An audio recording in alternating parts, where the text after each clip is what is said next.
What's up? Yo, we live, man. We live and direct. We gonna be real quick, uh, like me when I'm with the wifey. Nah, listen, quickies, man. Listen, man, get the joke. Listen, that we ain't gonna be long. AEW roll up was we got some things to talk about. We was on the jack, and I was like, hold on, brother, man. Let's hit the red button. So we just gonna jump right into it. AEW Double or Nothing was Sunday night. Um, boy, long as shit. Long. 8-1.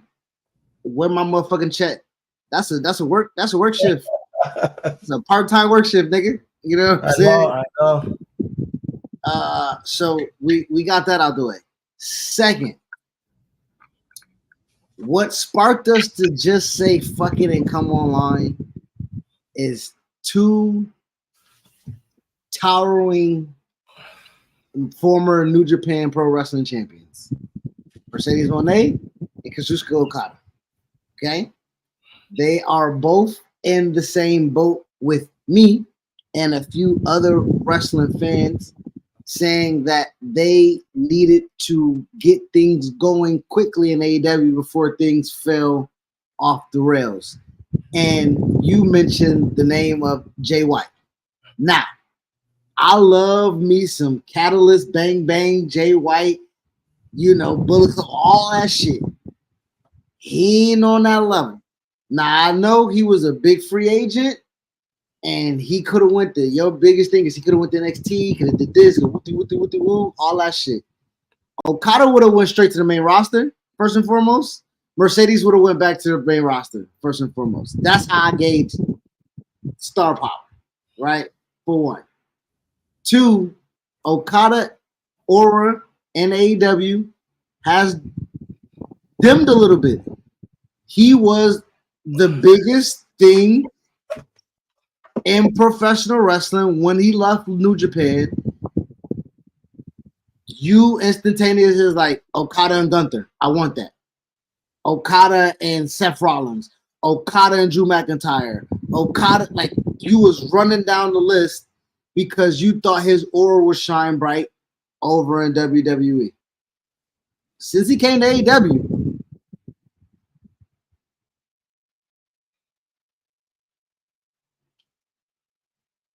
that shit whack, son. Okay. Let me chime in here. All right. First and foremost, it was a great show, AEW Double or Nothing. So I'm just gonna say, as a fan, or sometimes a anti-AEW guy, it was a good show. When we talk about specifically Mercedes Moné and Okada, it's when they choose to go to AEW at that point, you got to understand your expectations of what you're gonna get. I don't know what people wanted. Like when you say aura dimmed, he was in the fucking main event of the show. And granted, the spot he's in, could he be in a bigger spot? Not really, because it's the biggest angle. But if you want to say as a solo act, maybe he could be in fighting for the international championship, or he could be in a real heavyweight championship match with Swerve. But I think what we're doing here with him and the Young Bucks and the Elite is more of a long-term play. I don't see Okada in the Elite as something that's we're trying to just get Okada over and make him seem as big as he was in New Japan. I think that Okada has shown more character that I've ever seen, because I'm now seeing him in America, and I think that I enjoy that. I enjoy what he's doing with the Elite, and he's translating well. They gave him a title belt to have some gold on him.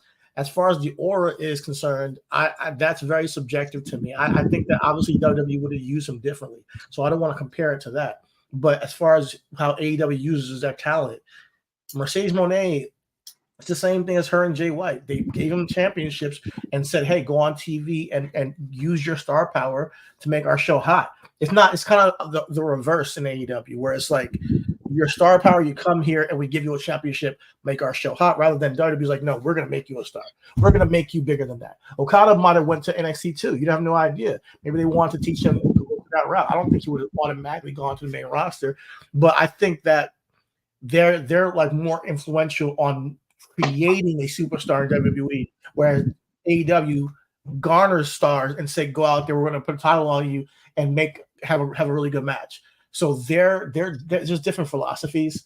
I think that Okada just being in the main event is big for him, and him contributing to that. Now, along the road, we'll see where they go with him, but I don't think that we have to say that Okada's light has dimmed, because if his light has dimmed, then so has Mercedes, so has Jay White. Everybody they got has dimmed from where they were before. That's okay.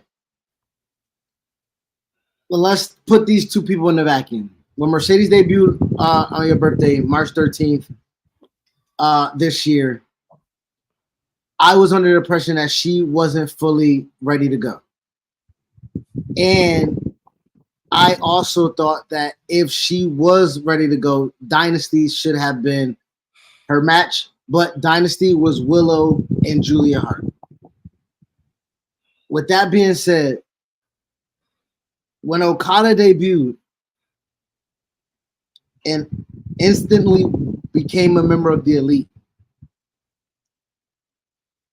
there was nothing that was going to draw me back. Now, I understand you talk about the character development that he's had. He's speaking a little bit more English. But to me, he like, we keep going down this path. He can be Akira Tozawa, my nigga. Oh, and I'm not sure. Stop it. You telling me Matt and Nick Jackson ain't fucking Chad Gable and Otis? I mean, like as an act. As an act, I'm not talking about their place on the card. I'm not talking about their importance to the company. As an act, right? They're the hottest faction in AEW. Who's the hottest faction in AEW? The Elite. They're the most important faction right now in that company. Like, that's why their whole AEW versus the Elite thing is going on. Like, you can not agree with that, but it's facts. They're in the main event for a reason, bro. They're in the main event. Okay, I'll let you finish. I'll let you in. Go. They won the match. Okada being associated with them and taking out Kenny Omega, all those angles they've done up to this point has shown a light on Okada and the Elite. It's a long-term play with him and Kenny Omega down the line. That's what I see. So I don't see it as this thing of like, oh, his light is dim. What was your alternative? You just want to have him, not being the Elite and fights Swerve for the championship and lose? Like, what was the alternative for you guys? Like, he has a Continental Championship. He beat Eddie Kingston for it. Eddie Kingston, heal up, get well soon. But there's no exit ramps between that. Huh? There's no exit ramps between be with the Elite or fight Swerve. There, with the vast majority of people that they have on the roster. What I'm trying to say is, you're saying the aura. So I'm saying that. What would be the alternative? Like, because I think to me the biggest thing is to fight for the AEW championship, But if you think there's something else, you just be my guess. Okada and Adam Copeland could have had a feud. Okada and motherfucking Hangman Page could have had a feud. Okada and motherfucking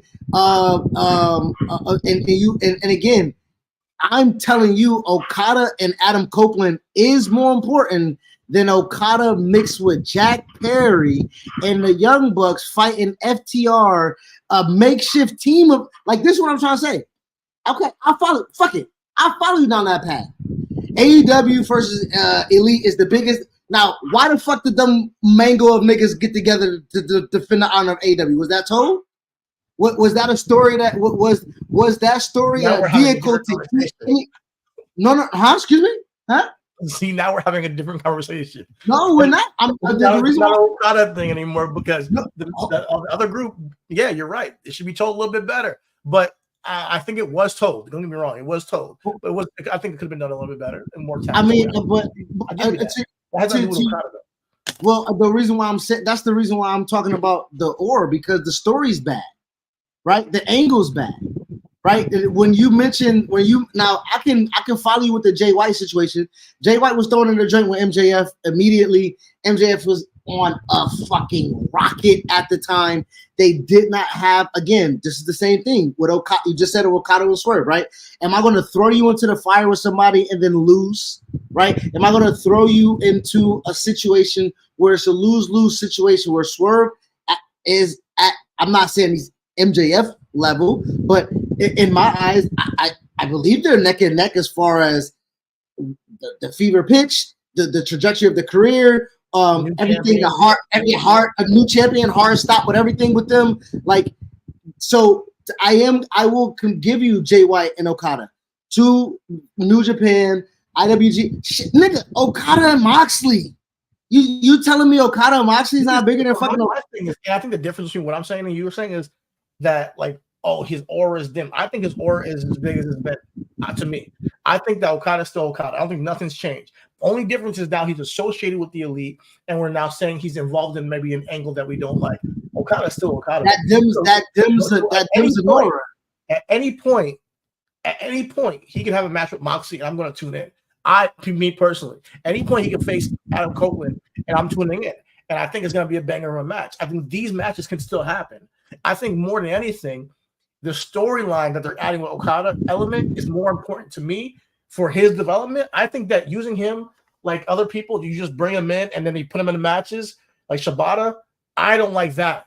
You know, I like that he's actually in an angle. Now, is it the hottest? Could the angle be better?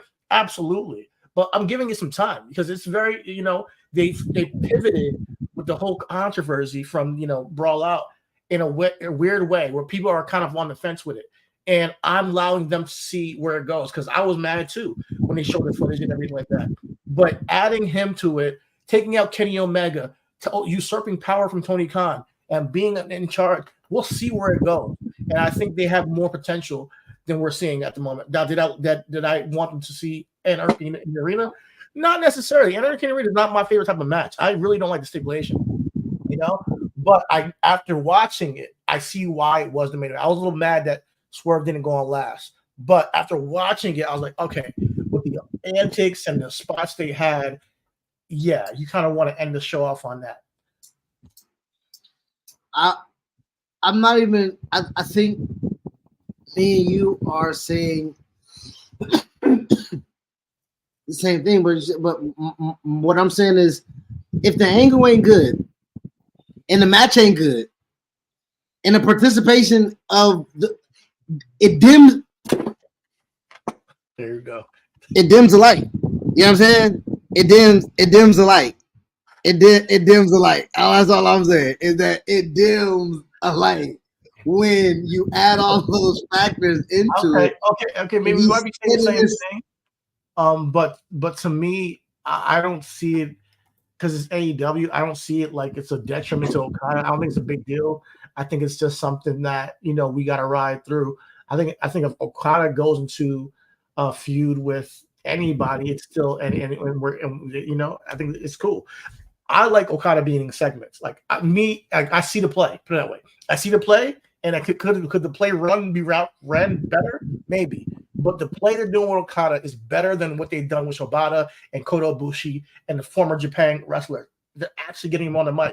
They're actually getting him on front of TV. They're actually having him in a big angle, big story with a big group, and could long term benefit him more than just throwing him in matches with Jon Moxley, Edge, you know, and just people and just random and throwing him in matches over and over again. That's what I'm saying.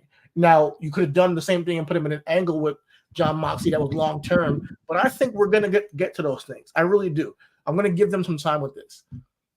I'm a little more patient with the Okada thing, per se. Well, okay. So I would say let's flip it then. Mercedes, you weren't so the tonality and how we discuss things seem to differ when we speak about the different wrestlers. Absolutely. Now you weren't so patient with Mercedes. You necessarily don't like the outcome of what happened last night. And you seem to feel like that her light and her aura is not being utilized to her maximum. And I'm just like, well, how the fuck you see it for that way and don't see it for the other? Well, Mercedes, when I look at the AEW women division, when you bring in a Mercedes, she's not like an Okada in the facet of she's not bigger. He's not bigger than some of the people they got in the roster. Okada's not. I'm sorry. But Mercedes is bigger than majority, if not every woman on that roster. So how you utilize her is very, very much interesting to me, because how do you take a star that you're going to pay all this, biggest contract in women's history, and then say, all right, boom, we're going to not put you in the main event. We're not going to put you in the main title. All right, fine. You want to retell this story with her and Willow? How about we make a long-term payoff and get her in the AEW Women's Championship down the line? But in this moment right here, there clearly is a groundswell of support for Willow Nightingale. And she just won the TBS Championship. Out of all the hard work she's put in, don't have her lose it in a month or a month and a half. Like, that's what my whole thing was, because this is not a knock on Mercedes. It's more of an indictment on how you've used Willow to this point and what you could have done with Willow to this point to get her to the next level. Because her beating Mercedes on television, granted, she beat her at New Japan Strong. Nobody really watched it. I know maybe you watched it. I didn't see that match. But on United States television, like, on your main show, beating Mercedes for Willow is a huge W for her going forward. And you could still have Chris Statlander still turn on her, and then we have a title feud for TBS Championship that has a lot of stakes on it. I personally see more value in that. Now, maybe they have a long-term story play with Willow and maybe with Mercedes going forward. But putting your secondary title on Mercedes, to me, is cool, but it ain't the best way you could use Mercedes, in my opinion. And that's the difference between her and Okada. Is like she's just a bigger star. You got Okada in the Elite with Jack Perry as the fucking front man. He's in the main event. Like, come on, guys. This is the biggest show, one of the biggest shows of AEW all year. And he's in the last match of the show. I don't care what you say. That's a good spot. I don't care. Mercedes is not. She did not face Toni Storm. She didn't. She fought. Toni Storm wasn't even in the fucking main event, bro. She wasn't triple main event. Toni Storm is the hottest act in the women's division. Mercedes not doing that. Bro, Mercedes was a part of the triple main event with Willow, my nigga. The triple main event didn't even involve the fucking women's championship. So it was Swerve. That goes to AEW's whole way of organizing their card. This nigga Tony Khan is about to bring in mixed tag team championships. Get the fuck out of here with this shit. There's too many fucking titles. There's no hierarchy if that's the case. If your women's championship is not even in the main event, you know what? At the end of the day, I'm going to make a decree right now. If he makes that top championship, I'm not talking about that championship on this podcast ever. Bro, I'm going to tell you that right now. Just say Mercedes is the. I don't understand it. It is. I feel like. Okay, let me explain. Mercedes is the biggest woman on the. I'm just trying to follow along what you already said. Mercedes. Okay, go ahead, bro. Go, bro. Explain it. Explain away. Mercedes is the biggest act on the roster. They can tell you, hey, triple main event. Me, that doesn't really mean nothing to me. That's just marketing play.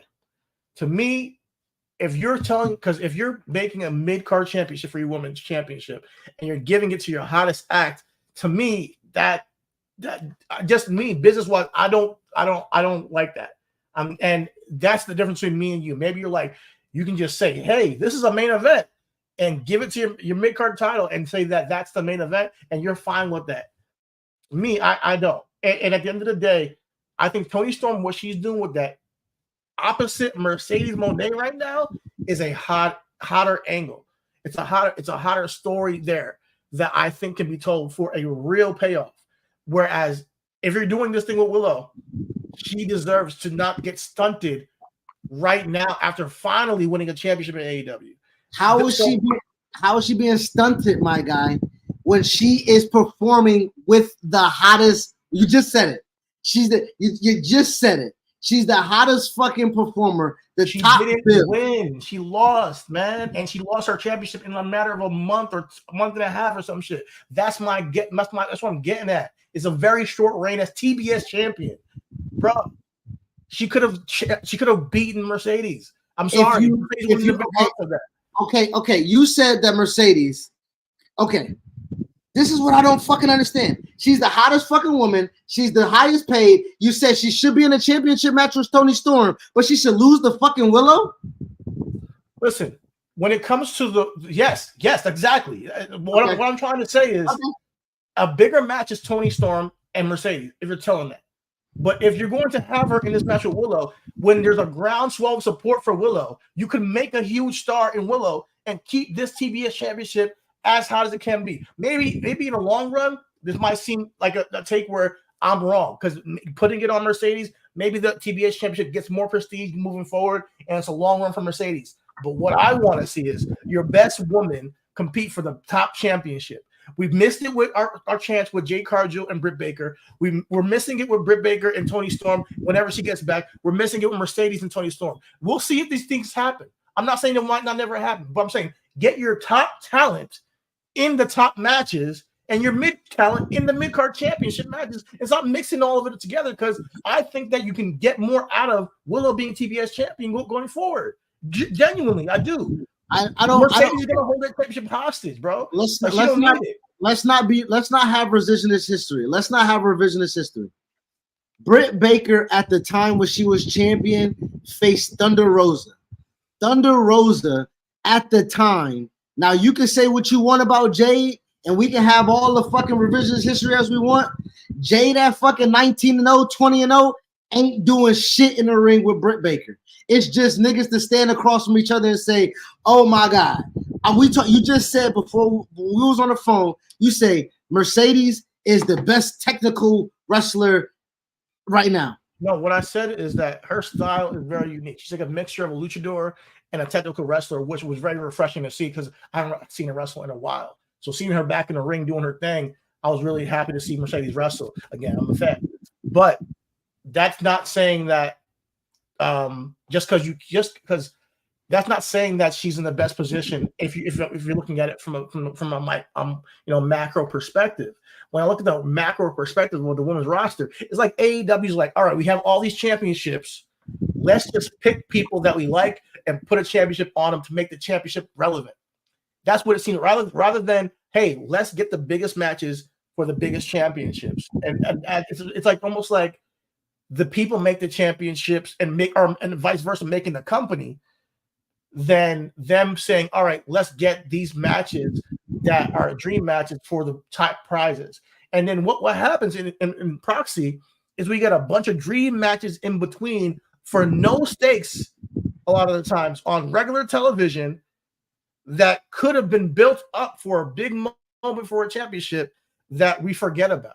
So, and I think that Mercedes as TBS champion is going to run through this division as TBS champion. I don't see anybody come on, man. And her and Toni Storm has at least a reasonable doubt of who can. How do you say she's going to say that? How do you say that? How again? I go ahead. I think what you're missing is that I see a hierarchy, and I see how you get your mid-tier talent to the main event talent scene. And if they're trying to get Willow to now go after Toni Storm, then I could be in. I could see. I could be. Like, okay. She can go back after a TBS championship. What are you talking about? Like, what the fuck are you talking about? Like, why the fuck does she got to go to the fucking top of the card, nigga? For what? Her to lose the fucking Toni Storm? What the fuck are you talking about, nigga? The fuck are you talking about? That's my point. Willow has a lot of support. She only got a lot of support because she lost. Oh my God, that's not why. That is not why. She had a lot of support going into this match. We talked about her promos. We talked about how she presented herself on her promos. She was better than Mercedes on these promos leading to this match. Sorry. So I saw a budding star, like a main event player in Willow. And her losing this championship to me, I think her and Chris Statler is not what, it can be if she has a title. Now, maybe they do a triple threat thing with Mercedes, they move forward and Willow gets it back. I don't know. In the long run, yeah, things can happen, bro. But I'm talking from today's perspective of where I stand. For real. I think that she should still be our TBS champion based off of the angle and story we got to this point. Mercedes could survive that. And now I don't want to see Mercedes lose the title in a month. just to have it for to you know, like it doesn't make much long-term perspective sense for me for Mercedes to hold this. Titles don't gotta be titles. Don't. You may not like a hot potato title. Again, it goes back to the element of surprise. You can lose a title at a fucking live show that you just won last night. Like or Kane wins the title in the first blood match with fucking Stone Cold and then wins it and loses it the next night and at Raw. Like or Mankind wins the championship. Like there are things where a title for a person does more than it needs to for a short amount of time. Willow is with Kane, it's a different thing because he's a fucking giant. So he's gonna be over with that gimmick alone and his size. I believe Willow right now having a long-term championship run would have been so good for AEW because she's a whole like low like kind of like a homegrown talent. I know she was on the Indies and everything, but I know her from AEW, and she was brought to my attention from there. And I think that it would have been better for her. Now, if she goes after Toni Storm, that's what I want to see now. I don't want to see her go back to TBS champion. If that's where we're going with it, I can say, all right, all is forgiven. But I don't see Mercedes as a top paid woman wrestler, biggest woman star on your roster, just having mid-card matches, you know, and then saying she's the main event over your AEW Women's Championship, mind you. I don't like that. But Gunther just did it, and we praised him for 666 fucking days. Gunther he just fucking did it. Top of the card. Stop it, bro. Stop it. He's a great Intercontinental champion, but it's still the Intercontinental Championship. Let's stop it. We're saying that Gunther should drop the title and go after Seth for the entire year. Come on. After he built after, because guess what? At the time when he won the Intercontinental Championship, there was somebody at the top of the card he could not usurp because that fucking person was doing something better than anybody else. Toni Storm is that for the division. Okay? But we had to give that nigga a consolation prize. He did so well with the consolation prize. He had it for 2 fucking years. You can do that if you're that good. Mercedes is that good. She's that fucking good. Mercedes is so good, and she's so high paid that she should have the top prize, in my opinion. And that is the AEW Women's Championship, unless all the titles mean the same thing. And that's what I'm trying to say. AEW, I won't say no. I won't agree. I won't go with you on that because listen, we argued this same passionately about Will Ospreay. Let's go into this, right? You wanted 6 months ago, Swerve. You demanded again. Here you are with this demanding shit. You demanded Swerve be the fucking AEW World Heavyweight Champion, and if Will Ospreay comes to the company, that's the only match that needs to happen at All In. Well, with so many championships now, Will Ospreay just defeated Roddy Strong for the International Championship, which now gives him an opportunity to still be on the card. May not be at the top of the card, because guess what, Will Ospreay? You ain't fucking Swerve. I don't care how many fucking aerial assassin niggas know your fucking music and shit like that. Don't nobody chant your shit.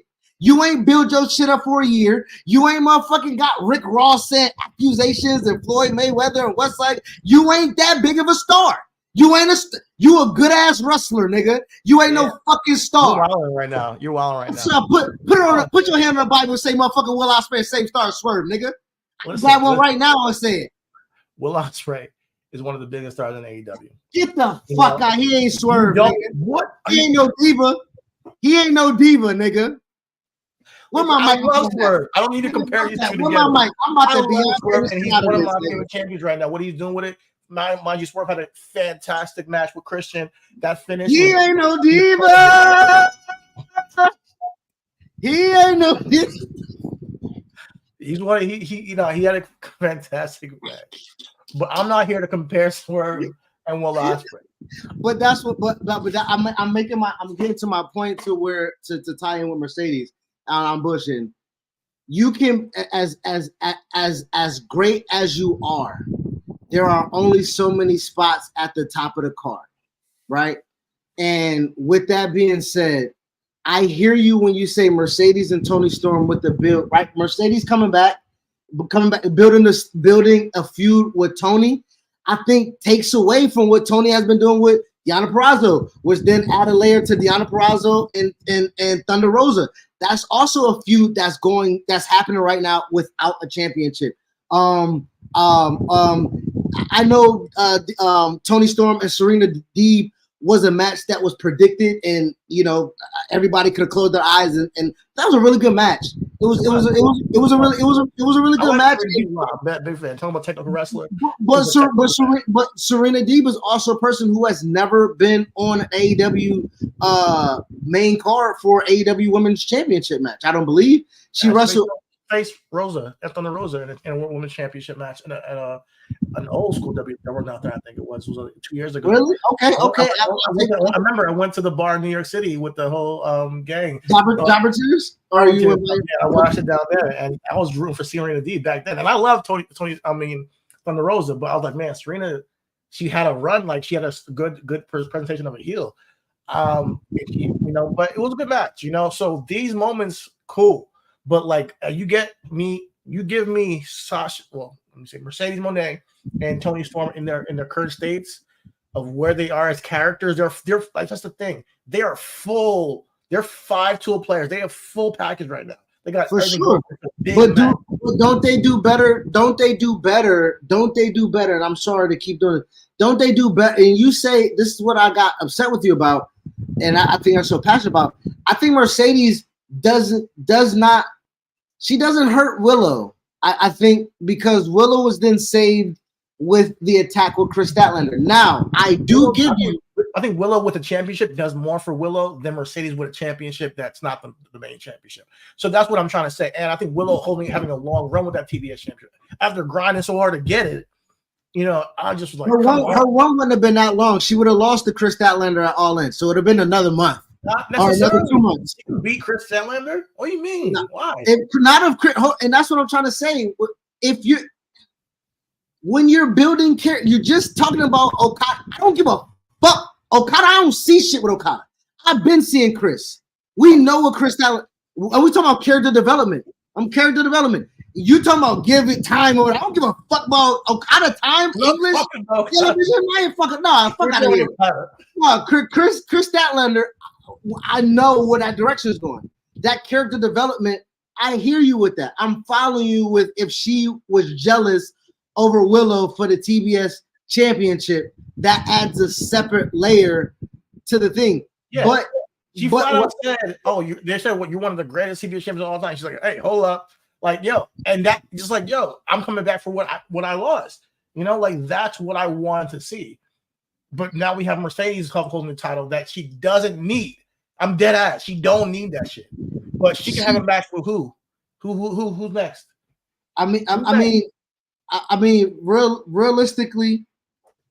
Realistically, I don't believe that there are too many women that can battle Mercedes in that second tier spot. But the women who can elevate themselves up there shows that they are also players, right? So I know you don't like this. I know you won't like this. I'm a big Jamie Hayter fan, right? I believe Jamie Hayter is going to come back for All In. And I believe it's going to be JD Hayter and Toni Storm. So that's just me, right? And that then takes Mercedes and bumps her off that card. Now, I know you will bump Jamie off the card for Mercedes. I completely understand that portion. But when we're talking about a homegrown talent and we're talking about performing in front of your home crowd and we're talking about somebody who can also move tickets, right? Like, we didn't give Jamie that opportunity to do that at the first All In and Women. So I would like to do when we're building good faith and everything, and I would like to see Jamie and Toni. That's a story in itself. That's already built in. It's caked in. I know you won't like that, but I know that's cool. That's cool. Jamie Hayter is gonna be a hometown girl. got to have UK stand up for her, and going against one of the best characters and heels in the company in our hometown would be an incredible moment for her. So I'm not hating on that. No pun intended. I'm not. I just feel like Willow's moment was here. I think, like, how I say, when you said pull the trigger for Swerve, this was Willow's pull the trigger moment. She needs a big victory, and this was supposed to be it. Like I thought she got it by winning the title. To be honest, I thought they threw her a bone when she won the title, and traveled back and forth with her and everything like that.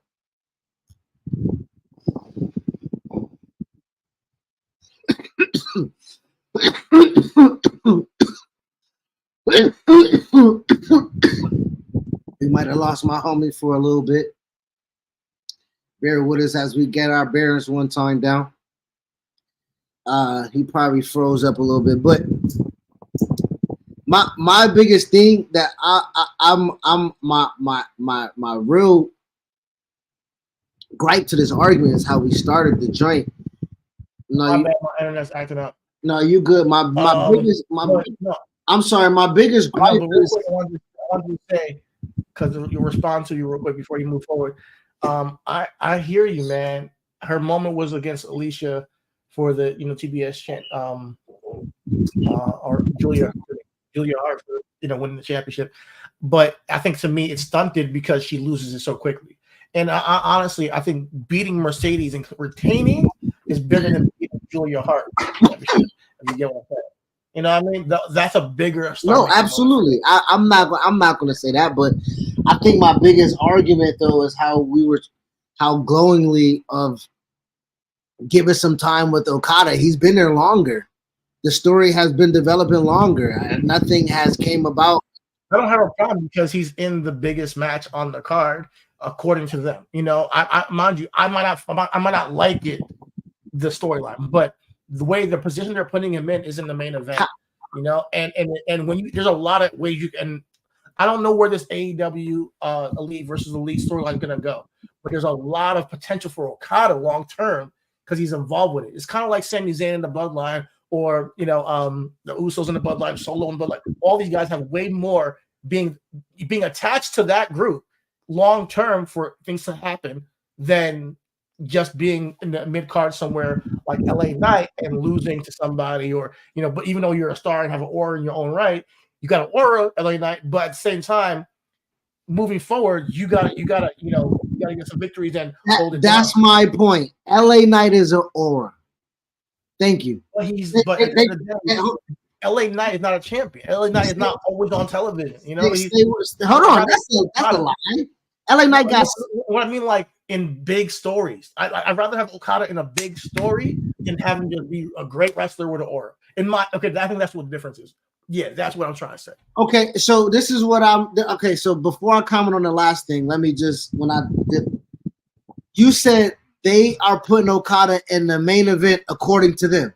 They just did that to Mercedes and Willow, but you don't fucking agree with that one. You agree with the other one, but you don't agree with this. The main event to me is the last match. The main event. They can market it any way they want. I'm not talking about that. Okay. I'm talking about what do you guys value as the biggest storyline on your company? Clearly, it's the Elite versus AEW when you watch the show. It's not even Swerve. I can't. They're not getting multiple segments, right? The Elite. Yeah. Okay. They are.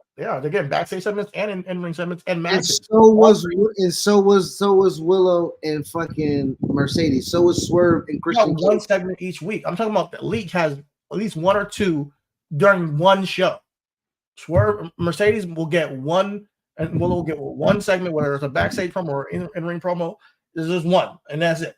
They will set things up for later on in the night with the Elite. They will announce, hey, Darby Allin is a banned from the arena. Go around posting all this shit around. Oh, keep him out, and then he shows up, and then they are building that story through one night. They weren't doing that with any of the other angles. And Swerve literally started off the show and cut the promo with the patriarchy. They ripped his motherfucking dreads off. He had a backstage promo. He then was on the show subsequently the next 2 weeks and had matches also. So what I am saying is that and go back to you're going back to the percentage thing from the Eric Bischoff situation. They are giving the elite the most time, but is it being utilized in the best way? See, no, that's not what I'm debating, and I think that is what I'm debating when I'm saying Okada's involved in shit. It ain't the best. It's like I don't give a he's 35%. I don't give a fuck if he's on the show 35% of his dog shit. No, I hear you, but to you, it's an opinion. There's people who do like it, but I hear you. But my thing is with Okada being on a show 35% is better than being on it 10% or not. We'll say 4%, and it being just like, oh man, Okada, I can't wait to see that match again. And for his career moving forward, I will say this though, you're right that the aura maybe takes a hit because he's now sharing that screen time with people, and it's an angle that you don't like. But he's a heel too, and I think that you can not like what he's doing, even though you cannot like it. I can agree with you on that, and you're correct on the fact that it's not even a fact that they're doing the NWO angle where they're trying to usurp the power and just focusing on Kenny Omega and Tony Khan. You feel me? Like, where the fuck did FTR come in at? How did they come make the save for Kenny Omega? Like, where the fuck did Bryan Danielson come in at? Okada should have told that nigga, bro, go be a family man. I broke your shit twice. They didn't even say that. They didn't even do that. If you're being really truthfully honest, I wanted to be Swerve to be the leader of the AEW group going against the Elite. And I don't think if that's the case, he shouldn't even be defending his championship this period. He could defend it on Dynamite next week. I don't care. But he should be going after the Elite and leading the charge. That would have been a perfect main event for me, because I think that Swerve is the representation of the quarterback of the team, the main guy in the company, guys doing all the press runs and all that stuff.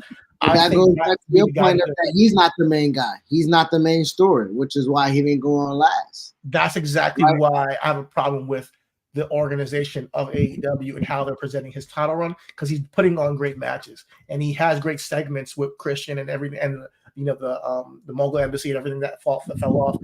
I loved everything he did up until Double or Nothing. So I'm not going to shame what they did, but I think that if he was also involved in this, or waited for that angle a little bit, like maybe do this now with Mogul Embassy, like he helped defend AEW's honor against the Elite because they ended up using other people like Mogul Embassy to turn on him. That would have then set this thing up with Christian and everything going forward. I would have liked that more synchronistically than what they put on, but I'm not gonna kill it because Swerve had a great match. Some people like the Anarchy in Arena. I keep saying I hate the stipulation. I never really have liked any of those matches and said, oh man, I gotta see that again. No, never once, not once. I hate the whole gimmick of having the music play the entire first half of the match. I fucking hate that shit. I hate it. I hate it so much. So, like with me having them, the whole first half of the match is this.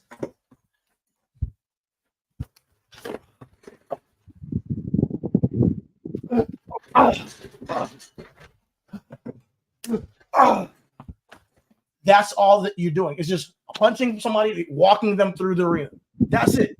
That's all that shit is. I fucking hate that shit, dog. I can't stand that shit. So once they got back to the ring, so kind of do some work, I was like, all right, I'm locked in. But you guys just punching each other around the arena and then somebody magically starts bleeding, fuck that shit. I can't stand it. I will say that being the main event was underwhelming. I listened to, instead of the press conference, I listened to Eric Bischoff, unfortunately. And the reason why I say unfortunately, because I ended up saying that nigga toes. Yeah. He ended up telling the story of how he get pedicures now. And he had glitter red paint on his toenails so he could send the pictures to Fit Philly and Bruce Pritchard. Okay, is there a point to it? I don't need to hear that. I mean, the point is that that's exactly what that fucking main event did. That's it. So you was talking about how you ain't like it, and so was Eric Bischoff, and I ended up hearing him say how he ain't like it. That's how we got here. He did not like the show. He didn't like the main event. He thought that it was too much of everything. He felt like there was a lot of duplication within the show. I'm not gonna. I do feel like it was a lot of hardcore stuff. Up to your point, the last point of the last match was just a ton of shit. It was a flamethrower in the joint. Jack Perry cracked, dark crashed, got into a car crash, got set on fire. They hung Darby Allin upside down, super kicked him with thumbtack shoes. And none of it meant a thing. None of it meant a thing. That's exactly what I was about to say. But my thing is this: I need them to bring it together. AEW, and I say this with all the love in my heart. You guys have a lot of great creativity, man. Some of the spots you guys have done over the past time you guys been in the company, building this company, has been fan-fucking-tastic. But none of it means nothing. Like, and that's the key, is that the spots are so good. Like the flamethrower spot would be so much better if it built to that somehow with, Darby being burnt along the road and then he got finally revenge by setting him on fire. And that should be the finish of a match. The super kick and the hanging up of the thing, like, should it be a finish of a match down the line with all this stuff that they're doing is super creative. I do like the spots. I'm not gonna lie. When I'm seeing it, I'm like, oh shit, but they don't fucking mean anything. And I'm gonna remember the spot, but I'm not gonna remember the angle. I'm not gonna remember the story. I'm not gonna remember the tools in the match sometimes even. So that's my thing with AEW, and I just want them to get a little bit better because there's something there. This is not even ECW did better with storyline than they did. Like they had spots in ECW growing up when I was like, oh shit, I've never seen that before. Scaffold matches, shit like that, crazy shit happening. But it would pay off, like it really meant something when it happened. And maybe I was a kid and I was like, I just wanted to see a car crash. Maybe I didn't care too much about the story. Maybe I'm in revisionist history and it wasn't that much story in ECW. But for me, looking back on it, I'm like, nah, there were stories behind, everything going on with people and, Mass Transit and, New Jack and Taz and, Taz and Sabu, all that shit felt like it was real, but the spots mattered because of the story getting to the matches. And they did some incredible shit, like 2 nights ago. I'm not gonna lie, like there was some creative shit they did, but it don't fucking matter. I mean, I would again, that's why watching Okada sell for shit that don't matter, I never fucking saw it before, bro. I never saw it before. I hear you. I never saw Okada have a movement in a match that didn't fucking matter, bro. You see what I'm saying? We talking about Nakamura. We talking about AJ Styles. We talking about Kenny Omega. We talking about Tanahashi. We talking about motherfucking Sonata. We talking about the fucking lineage of Okada, my nigga. Shit. Night, bro. Bro. We talking about Okada. And he is doing what with who for what? I hear you. I get your point. I'm not gonna lie. Like y'all build up the whole night for that to be the crescendo, bro. You telling me? I'm telling the first match of the night of Roddy and fucking Ospreay. They go balls to the motherfucking wall. I don't know how that nigga Ospreay gonna live out his contract. This nigga go to the max. And Roger Strong say, I'm from Tampa, Florida. I ain't never going back to some trailer parks. You know what I'm saying? So he be wrestling like them cat. He be wrestling like he still cash his checks at the Winn-Dixie. You know what I'm saying? He still got to see his money come to him. 20, 40, 60, 80. No, but I thought that's Styles makes fights, and now I like the style. Once they got rid of the Undisputed Kingdom interference and everything like that, Wardlow and all that stuff, the match was dope, man. So, like, another person who lost his aura. Huh? Another person who lost his aura. But my thing is this: if you go to AEW, you can expect to lose your aura because they're not trying to make you a superstar. They're trying to make you have great matches. Let's just be real. They're not the only person that can have an aura in AEW is MJF because they give him mic time and he creates it his damn self. He don't give a fuck. And that's a thing. Swerve's aura came about with his storyline and putting it on for and him working with Hangman Page, his damn self. You gotta make your aura by your damn self. It's not like we're gonna support you and creating you into a superstar. You're going to have to fight and figure it out yourself. You're gonna be thrown out there in a bunch of matches, figure out the story, and then come back and tell us how we should figure your character out. And I think that's what it is. I don't think it's like Will Ospreay. He's gonna be great because he's a fantastic athlete. As far as storylines, who cares? He puts on good matches at this point. That's what they're doing. At least that's what they make me feel. So I'm like, all right, I'll watch this match. John Moxley and Takeshita. Who cares? IWGP champion, eliminator match, beats this guy. Who cares? Good match, yeah. But that's what AEW is about. It's about putting on good matches. There's no real substantive storytelling in this company unless you try to force them to do it, which I know Swerve understands because his story is congruent all the way through. And that's, I think, a lot to do with him. I don't think that's Tony Khan and the writers or anybody else. Yeah, that's true. If that's the case, Malachi Black should have won that goddamn title yesterday. Especially since that nigga broke his motherfucking leg in the match. He did, right? Yeah, this nigga Adam gone, cuz.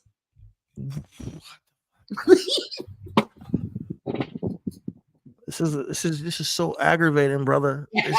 You got Adam Copeland, a huge star who could be in a huge angle in a regular match, but he goes he has to do all this crazy shit. Nigga, listening to West Side Gun before the match, crazy shit, and breaks his fucking leg. When Malachi Black should be holding this TNT championship down. It's frustrating. The match was good. I enjoyed it. Gangrel appearance. I loved it. I had it followed line with the bloodbath and everything. Some of the things don't make sense. And I don't want to kill the company because the matches are good. And that's why I was like, I'm going to come here and just give them some love because I like the show. The show was a good show to me. The woman performed, yo. The woman kicked ass to me. The women have the best angles. Let's go in there. Let's first and foremost. Toni Storm has the best character on the show.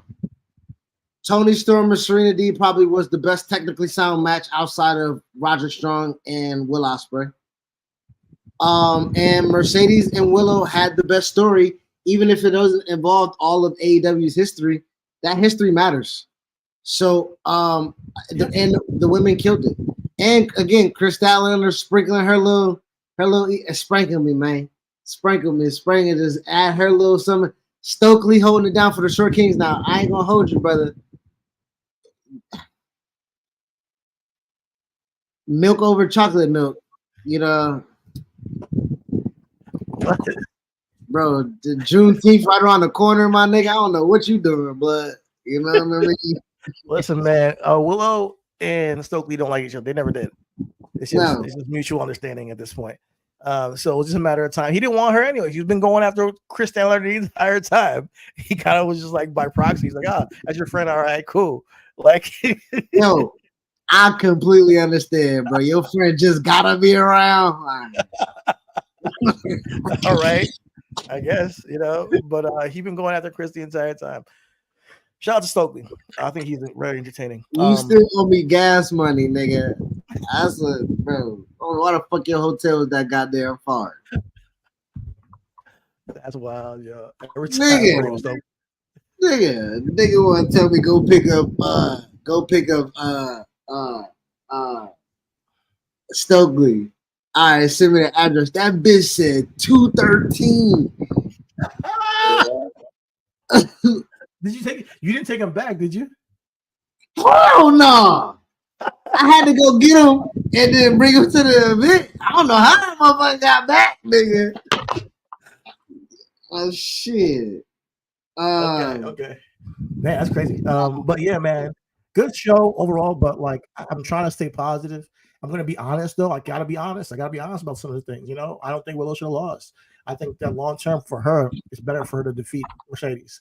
And I think storyline telling with Mercedes is like she just came off of an injury.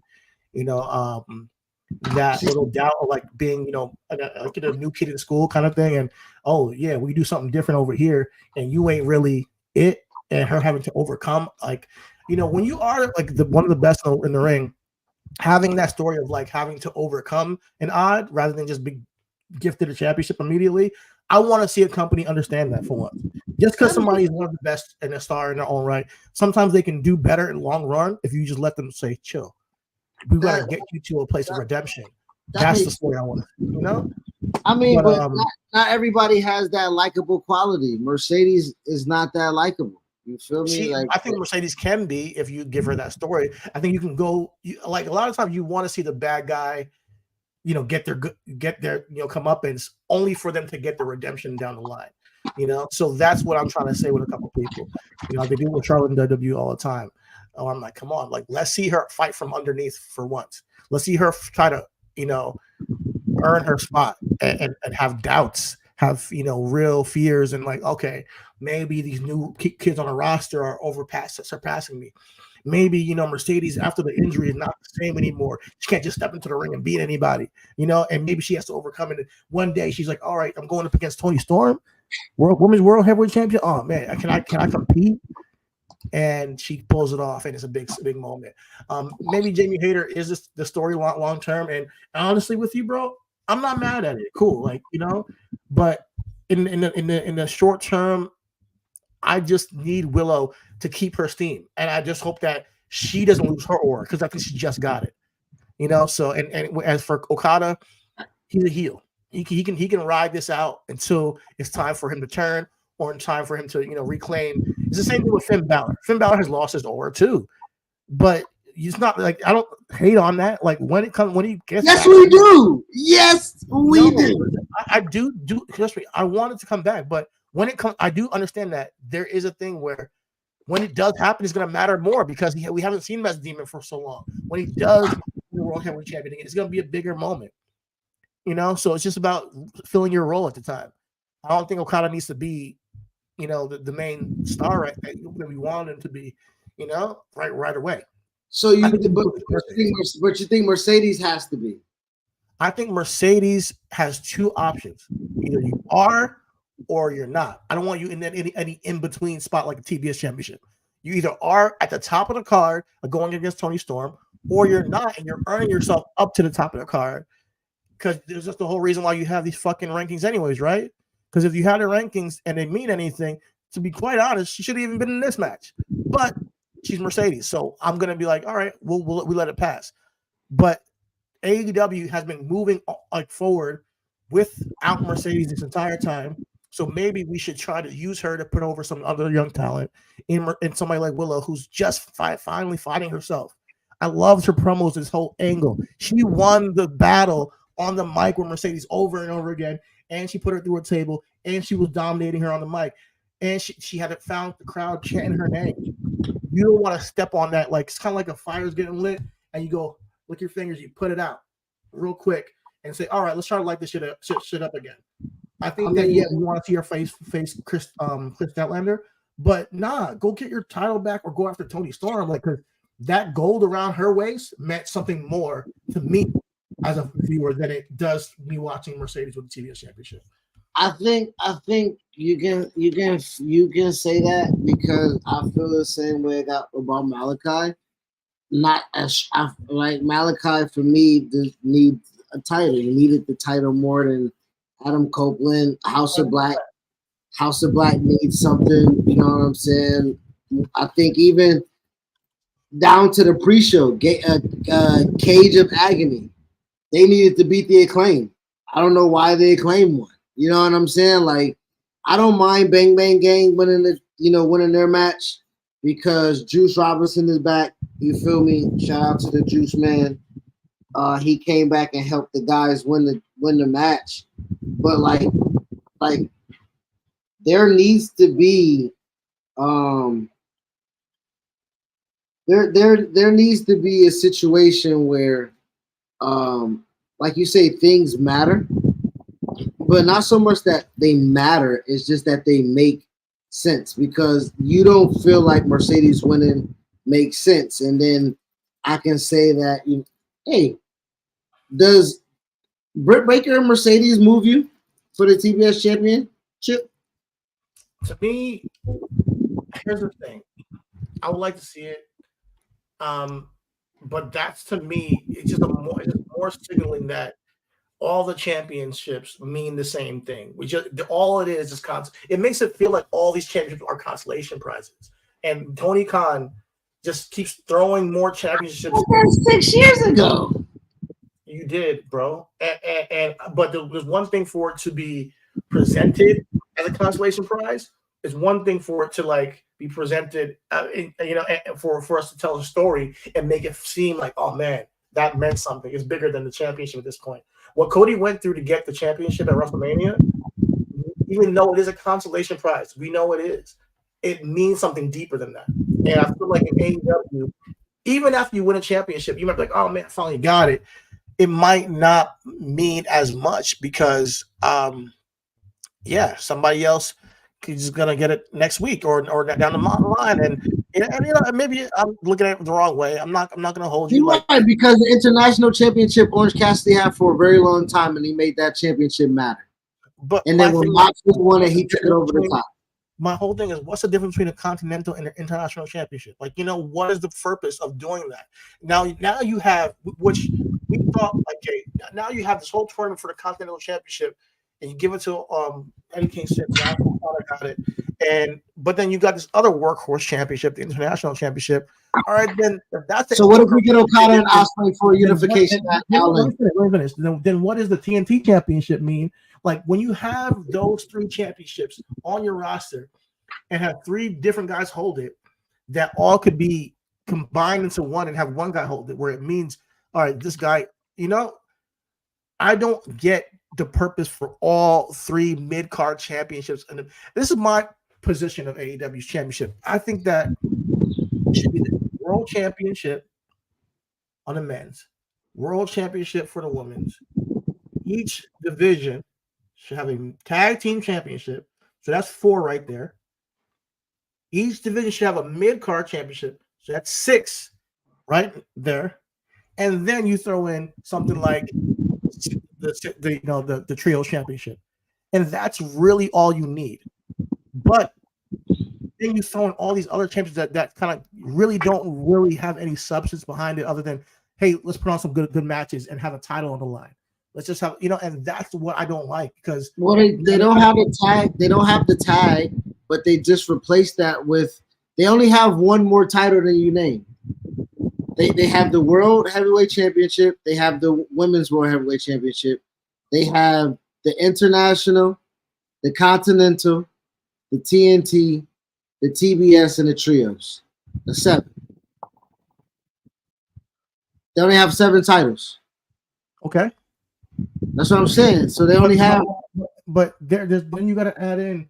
They have the IWGP champion on their TV with it. That's not their. Okay, I listen. But then you add in the ROH stuff, and you have them on your TV with that. My thing is, eventually, by diminishing returns, that the championships don't mean as much because every segment you see somebody coming out with a title, you have no idea what it means, or why it's better than the other, or is there any hierarchy into this thing? You had 2. I'm glad they unified it because you had 2 groups with 6-man tag titles. What the fuck? Why do you need that, bro? Like, it doesn't make no damn sense, So, and I'd rather have people earn something rather than like, okay, you've been a good champion. We need something for Daniel Garcia. ROH. Give him a pure championship. Have him come out with that. Like it just seems like there's no substance behind these championships. Whereas when it's almost like, the 24/7 champion. Not saying it's as bad, but that didn't mean nothing. The FTW championship is also there too. You gotta throw that in there too. It don't really hold any weight. Now, if you want to make that like a hardcore championship match type of thing, cool. You can add that too. actually is distinctly different. But then you have to make sure that the rest of the card is not just doing hardcore shit the entire time, so those matches feel different. You know what I mean? The six that makes all the championships should have a different purpose for your show. You got the main card, the main championship for the main stories. You got the trio championship for really good 6-man tag work. You got the tag team for men and women. You have a mid-card title for the workhorses for the men and women. All the matches have a purpose and the titles have a purpose. But when you have like 3 or 4 mid-card champions, it just diminishes it. Now you want to add a mixed tag team championship that you better not. And I'm telling you, if they do, I'm not talking about them on this podcast. For what? So you can have what? Sammy Guevara and Taya Conti have a whole championship and have no competition for them. Like, it's just stupid to me. You know, it's just like, oh, we need something for this guy. Let's put some gold on him to make it seem important. Yeah, that matters when every match that they just had on the card was a championship match. Right? Every match that they had was a title match, essentially, outside of Trent Beretta and Orange Cassidy. So I don't understand when wrestling has stakes, why that's a bad thing. Now I hear you about the hierarchy. Now I do feel like the TNT champion should be more on TNT and the TBS champion should be more on TBS. That should be defended on. Okay, I get you on that. International, intercontinental, I don't know what the fucking difference is on that. So I mean, if they done with the Ring of Honor and if they combine the two, that's why I said if Okada and Ospreay combine the championships, because Ospreay cut a real fucking promo. He said that he named the lineage of that championship and said that he wants to continue to build on that title.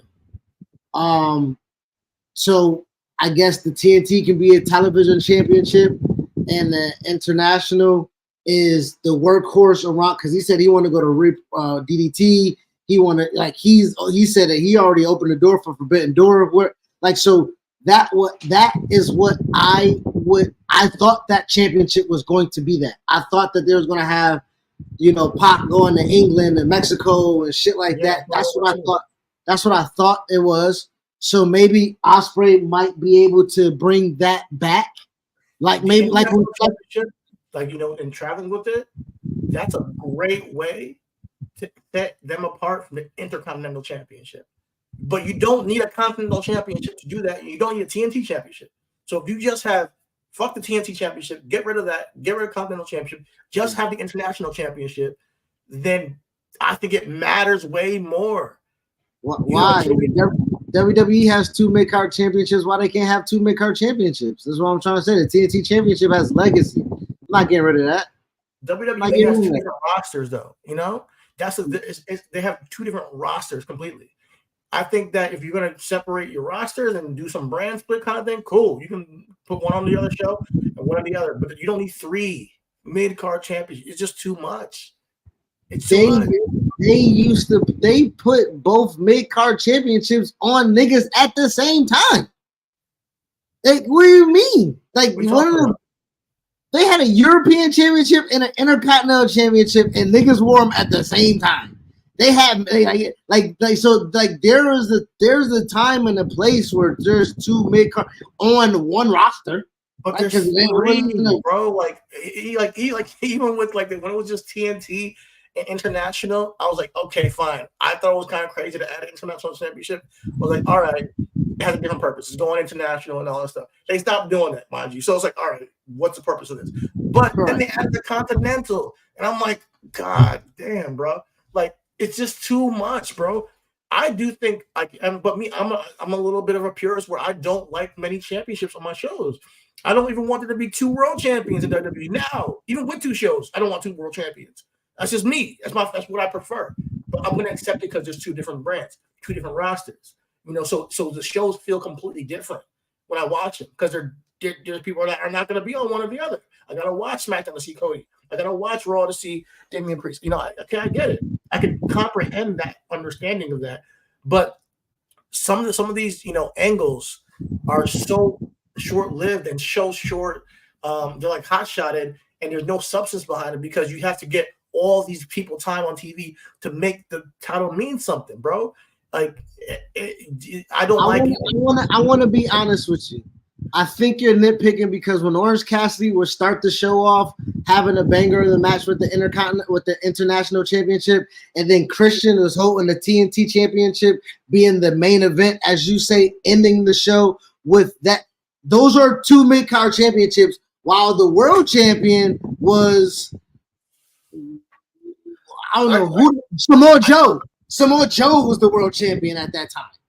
I mean, Chris, I'm forced to accept the current circumstances with AEW. So eventually, I'm gonna like, all right, accept it, and be like, okay, what do you got to do here? So, but I'm talking about my preferences, and then how I'm gonna talk about the show are separate. Because my preferences, I would do a lot of things different than AEW when they run the company. It's just how I look at it.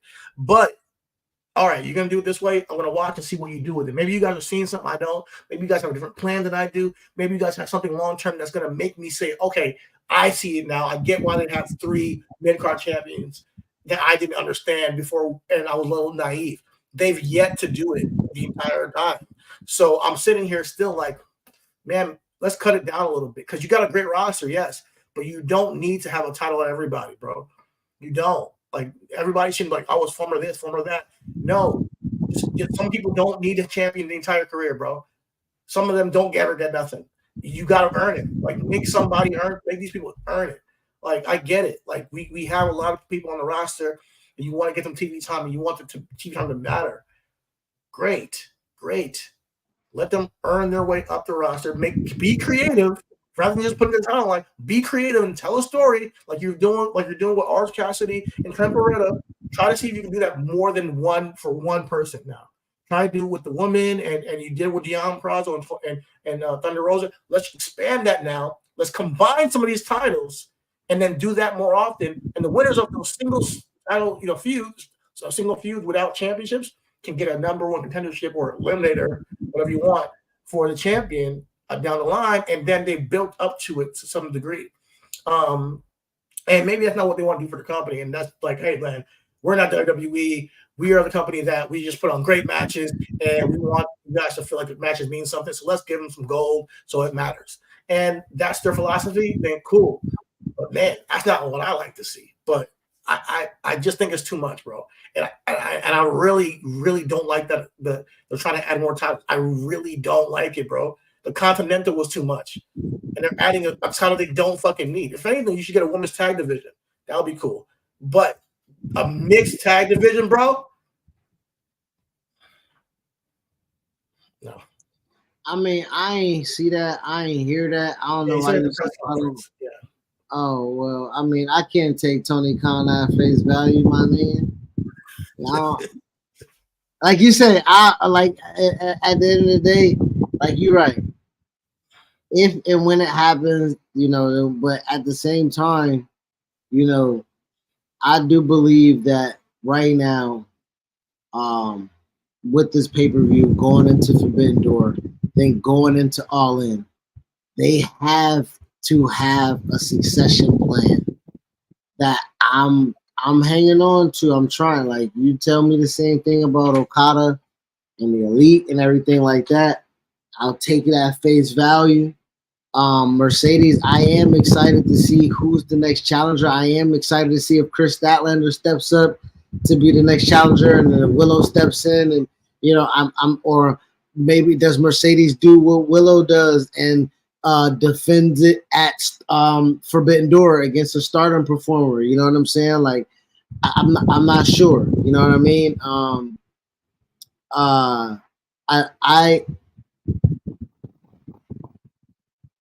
I take AEW for what it is, and I know what it is isn't what I grew up on, right? It's not even what is being developed on and it's a true alternative in a sense. The only thing that's the same is that it's wrestling. You know what I'm saying? Like, I do, like, they double the amount of time that they do the show. They double the amount of blood that they do on the show. They double the amount of titles that they have in the company. It's a true, and they give, and when you talking about, I was listening to how you say how they don't make stars and everything like that, and that WWE. It's a record company, right? Right. I'm either like you come to a place and the record company gives you the advance and they give you everything, they give you the marketing, they give you everything like that, and they make you a star and put you on the billboards, or this other company here just give you some backing. You know what I'm saying? Are you who you are by yourself? And if you are who you are by yourself, then we'll put some backing behind you, we'll put you in a position to play. You know what I'm saying?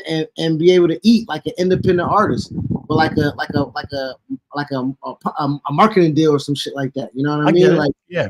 To some degrees, like you say, they're a glorified indie. Like, you genuinely are your own marketer, and that's the benefit of AEW, that you do have some more freedom, but with that freedom comes less structure.